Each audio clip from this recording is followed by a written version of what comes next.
তো শুভ সকাল বন্ধুরা, তোমরা সবাই কেমন রয়েছো? তো এই যে সকালবেলা থেকে ব্লগটা স্টার্ট করলাম।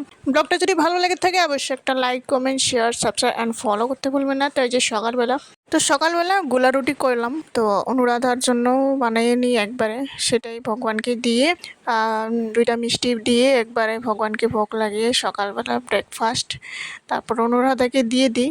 আর বরের জন্য, ওনার জন্য এক্সট্রা আবার ভাত। উনি আবার রুটি মুটি খায় না সকালবেলা, খুব হঠাৎ মঠাৎ কোন সময় খায়। আর এদিকে ভাত বসিয়ে দিয়েছিলাম ওর জন্যই। তারপর এখানে আবার দুপুরবেলা রান্নাবান্না অত খেয়ে চলে যায়। আবার এখানে দুপুরবেলা রান্নাবান্না, এই যেটা ভল ছিল আরও একটু বাঁধাকপি আধা ছিল। তো বাঁধাকপিগুলো সুন্দর করে কেটে আমি এই যে গরম জলে ডুবাই রেখে দেবো, কেননা এখনের বাঁধাকপিগুলো একটু গন্ধ করে, এই জন্য তো গরম জলে ডুবাই রাখলে ভালো হয়। তারপর এদিকে আবার ভল ছিল, ওইটু একটু ভলই ছিল। তো সাধারণভাবে ডাইল করলাম, ডাইল রেখে এবারে এখানে আমি হাঁড়ির মধ্যে বসিয়ে দিই ডাল সিদ্ধ।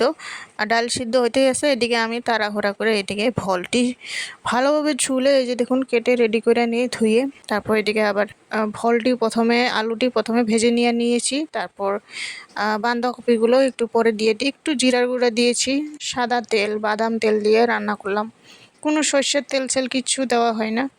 আর এদিকে এইভাবেই এক মাসটা কাটাইতে হবে, কেননা দামোদর মাস পড়ছে। কোনো তেল মশলা কি, এই যে জিরাটাই খাওয়া চলে।